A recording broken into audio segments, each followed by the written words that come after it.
గుంటూరు తూర్పు నియోజకవర్గం ఎమ్మెల్యే మహమ్మద్ నజీర్ ఆధ్వర్యంలో మినీ మహానాడు కార్యక్రమం ఘనంగా నిర్వహించడం జరిగింది. స్థానిక పొన్నూరులోని స్టీ స్క్వేర్ ఫంక్షన్ హాల్లో నిర్వహించిన మినీ మహానాడు కార్యక్రమంలో కేంద్ర సహాయ మంత్రి పెమ్మసాని చంద్రశేఖర్, జిల్లా టీడీపీ అధ్యక్షులు పిల్లి మాణిక్యరావు, ఏపీ ఐడీసీ చైర్మన్ డేగల ప్రభాకర్, సీనియర్ నాయకులు చిట్టిబాబు, మానీ, రాజా మాస్టర్, భాష్యం రామకృష్ణ హాజరయ్యారు. వీళ్ళందరినీ ఆదుకోవడం కోసం పుట్టినటువంటి పార్టీ మన తెలుగుదేశం పార్టీ. అలాంటి పార్టీని ఈ విధంగా 40-45 సంవత్సరాలుగా, అంటే ఏ రీజనల్ పార్టీ లేనటువంటి విధంగా ఈ రోజు ఉంది అంటే దానికి కారణం ఆ రోజు వేసినటువంటి ఆ విత్తనం, ఆ ఆశయాలని మీ అందరికీ నేను తెలియజేసుకుంటా ఉన్నా. అదేవిధంగా ఈరోజు గౌరవ ముఖ్యమంత్రి గారు ఇన్ని సంవత్సరాలు రాజకీయ జీవితంలో ఉన్నా కూడా ఎప్పటికీ పోరు లేకుండా ఎప్పటికీ కూడా అందరికంటే ఎక్కువగా పనిచేసే విధానం, ఈ రాష్ట్రంలో తెలుగు ప్రజల జీవితాల్లో వారి ముద్ర ఉండాలనేటువంటి చేసేటువంటి విధానం.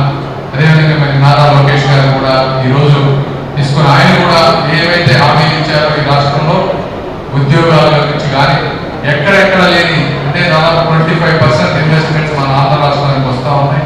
ఇవన్నీ వచ్చినప్పుడు మనందరికీ, అంటే కార్యకర్తలు కోరుకునే కొన్ని వేరే ఉంటాయి, పదవులు కోరుకుంటారు, వ్యక్తిగతంగా కొంత లాభం కోరుకుంటారు, సమాజంలో గుర్తింపు కోరుకుంటారు, ఇవన్నీ ఉంటాయి. అయితే ఈ అభివృద్ధిలో మీరు కూడా ఏదైతే అభివృద్ధి వస్తుందో ఈ అభివృద్ధిలో కూడా మీకు కూడా తెలియకుండా ఎన్నో లాభాలు వస్తాయి.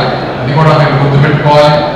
సీఎం రిలీఫ్ ఫండ్ కానీ, కార్యకర్తల సంక్షేమ నిధి కానీ, మీకు ఎప్పుడు ఏ అవసరం వచ్చినా ఈరోజు అందుబాటులో ఉండేటువంటి లోకల్ ఎమ్మెల్యే కానీ, నేను కానీ, మా వల్ల కాకపోతే చంద్రబాబు నాయుడు గారి దగ్గరికి తీసుకువెళ్ళడం కానీ, ఎందుకంటే ఇక్కడ గోడ ప్రభాకరే ఉన్నాడు. ఉదాహరణ మీకు చెప్పాలి, ప్రభాకర్ వాళ్ళ అబ్బాయికి క్యాన్సర్ వస్తే ఎంత సహాయం చేసిందో పార్టీ కూడా మీరు తెలుసుకోవాలి.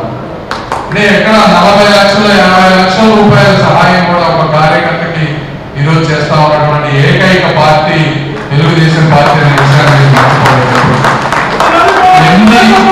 ఎన్ని పార్టీలు ఉన్నా కూడా ఇందాక ఎక్కువ మాణిక్యరావు గారు, అదేవిధంగా నజీర్ గారు, మాణిక్యరావు గారు అందరూ బాగా చాలా క్లియర్గా చెప్పారు మన పార్టీలు. అదేవిధంగా మళ్ళీ కూడా చాలా అద్భుతంగా మాట్లాడారు.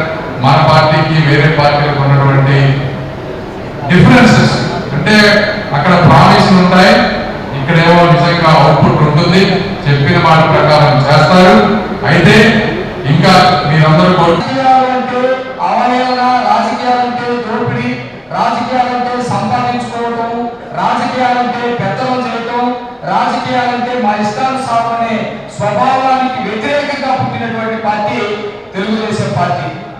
ఎన్టీ రామారావు గారిని నటుడుగా, దేవుడుగా, రాముడుగా అనేక పాత్రలు చూసి ప్రజలు గౌరవించి ఆయన గొప్ప స్థాయికి తీసుకెళ్లిన తర్వాత ఈ రాష్ట్ర ప్రజల కోసం, తెలుగు వారి కోసం ఏదో ఒకటి చేయాలని చెప్పేసి ఆలోచన చేసి పార్టీ పెట్టినటువంటి 9 నెలల్లోనే అధికారంలోకి తీసుకొచ్చినటువంటి గొప్ప నాయకుడు ఎన్టీ రామారావు గారు. ఈరోజు చాలా మంది మాట్లాడుతూ ఉన్నారు, పక్క రాష్ట్రాల్లో వచ్చేటువంటి మార్పులు కూడా చాలా గొప్పగా మేలు చేశామని చెప్పేసి కొన్ని పార్టీలు చెప్పుకుంటా ఉన్నాయి. ఎన్టీ రామారావు గారు పార్టీ పెడితే 9 నెలల్లోనే అధికారంలోకి తీసుకొచ్చారు. ఈరోజు ఒక రాష్ట్రంలో ఉన్నటువంటి ప్రతిపక్షం గురించి మాట్లాడుకుంటారు. ఆనాడు ప్రతిపక్షం ఏంటంటే దేశంలో ఉన్నటువంటి కాంగ్రెస్ పార్టీ కర్త కర్మ క్రియ. కాంగ్రెస్ పార్టీ చెప్తే నాయకుడు, కాంగ్రెస్ పార్టీ వద్దనుకుంటే ఆ నాయకుడే బికారి, కాంగ్రెస్ పార్టీ అనుకుంటే గెలిచినోడిని ముఖ్యమంత్రి చేస్తుంది, అసలు గెలవని తీసుకెళ్లి కూడా ముఖ్యమంత్రి చేస్తుంది. అంత నియంత్రణతో ప్రోగ్రాంతో పోయేటువంటి కాంగ్రెస్ పార్టీని ఒక్క 9 నెలల్లోనే మట్టి కనిపించి భారతదేశంలోని రాజకీయ పార్టీ అంటే ఇలా ఉండాలని చెప్పేసి చూపించినటువంటి మానవుడు ఎన్టీ రామారావు గారు. ఆ పార్టీలో మీరు, నేను, మనందరం కూడా ఉండటం అనేది మన పూర్వజన్మ సుకృతం. తెలుగుదేశం పార్టీ కార్యకర్తల్ని, నాయకుల్ని తయారు చేసేటువంటి పెద్ద కర్మాగారం, పెద్ద పరిశ్రమ. ఈ పార్టీలో పనిచేసేటువంటి వాళ్ళు చాలా గొప్ప స్థాయికి వెళ్ళినటువంటి వాళ్ళు ఉన్నారు. ఈ పార్టీ పెట్టిన విధానం 2 మాటల్లో చెప్తాను. అప్పటికే కాంగ్రెస్ పార్టీ ఏకచక్రాధిపత్యంగా వెళ్తూ నియంత్రణతో వెళ్తా ఉంటే చాలా మందికి చదువు లేదు, చాలా వర్గాలు అంటాంతరంతో ఉన్నాయి, చదువుకి దూరంగా ఉన్నాయి, ఇల్లంటే తాటాకులు లేకపోతే 4 బొంగులుగా ఉన్నాయి, రోడ్లుండే కాదు, పేద వర్గాలన్నీ కూడా ఊరు చెరువు ఉన్నాయి. ఆ ఊరు చెరువుకి మురుగునీరు మొత్తం అక్కడ చేయాలి, అక్కడ దోమలు పురుగులు లేకపోతే క్రిమికీటకాలతో అనారోగ్యాలతో ఉండేటువంటి వాళ్ళు పేదలకి ధనికులకి చాలా అంతరాలు కనపడుతూ ఉండేది. అంతాల మేడలో ప్రమాదంగా డబ్బులున్నటువంటి వాళ్ళు ఉంటే పేదల మాత్రం మురికి వాళ్ళలో బ్రతుకుతూ ఉండేవాళ్ళు. ఇలా చూడండి అంతరాంతరం, ఇలా చూడండి. చంద్రశేఖర్ గారికి, వేదిక మీద ఉన్నటువంటి సోదరుడు AP ADC chairman Jagan Prabhakar Rao గారికి, అలాగే సీనియర్ తెలుగుదేశం పార్టీ నాయకులు పెద్దలు రాజా మాస్టర్ గారికి, పెద్దలు మాజీ శాసనసభ్యులు రొంబూరు సుధాని గారికి, సోదరుడు మాజీ డిప్యూటీ మేయర్ గౌరవ్ గారికి, అలాగే మాజీ డిప్యూటీ మేయర్ సజీలా గారికి, వేదిక మీద ఉన్నటువంటి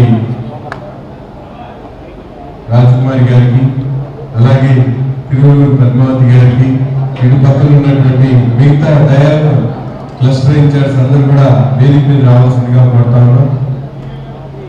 మిగతా వాళ్ళు ఉన్నారు క్లస్టర్ ఇన్ఛార్జెస్, వాళ్ళు కూడా వేదిక మీదకి రావాల్సిందిగా కోరుతా ఉన్నాం. అలాగే ఈరోజు కార్యక్రమంలో భాగస్వాములైనటువంటి మాజీ కార్పొరేటర్లు, అలాగే పార్టీ సీనియర్ నాయకులు, కార్యకర్తలు, బిఎల్ఏలు, వార్డు అధ్యక్షులు, అలాగే క్లస్టర్ ఇన్ఛార్జెస్, మిగతా హోదాల్లో క్రియాశీలకంగా పనిచేస్తున్నటువంటి ప్రతి ఒక్కరికి కూడా, మీడియా మిత్రులకు అందరికీ కూడా పేరు పేరున హృదయపూర్వకమైనటువంటి స్వాగతం తెలుపుతాము. ఈరోజు మనం ఈ మహానాడు కార్యక్రమం పార్టీ ఆదేశానుసారం 18వ తారీఖు నుంచి మొదలు పెట్టమని చెప్పినప్పుడు, ఈరోజు మన కేంద్ర మంత్రి గారు అందుబాటులో ఉన్నారు అనేటువంటి ఆలోచనతో ఈరోజు కార్యక్రమాన్ని ముందుగానే పెట్టుకోవడం జరిగింది. మీ అందరికీ కూడా తెలుసు, గడిచినటువంటి 5 సంవత్సరాల పాటు మనలో ప్రతి ఒక్కరు కూడా ఎంతో కష్టపడి పార్టీ ఇచ్చినటువంటి కార్యక్రమాలతో పాటు ప్రజల కోసం అనేక విధాలుగా పోరాటాలు చేసినటువంటి పరిస్థితి. మన నియోజకవర్గంలో 4 సార్లు తెలుగుదేశం పార్టీ ఓటమి పాలైనప్పుడు కూడా ఎక్కడ కూడా చెక్కు చెందినటువంటి విశ్వాసంతో, పార్టీ మీద నిబద్ధతతో, అకుంఠిత దీక్షతో మీరందరూ కూడా అనేక కార్యక్రమాల్లో కలిసిమెలిసి పనిచేసినటువంటి పరిస్థితి. ఈ రోజు కూడా అధికారంలోకి వచ్చిన తర్వాత మన నాయకుడు చంద్రబాబు నాయుడు గారి ఆదేశాలను తూచా పాటిస్తూ ఈరోజు పార్టీని మరింత బలోపేతం చేసే దిశగా అధికారం వచ్చిన తర్వాత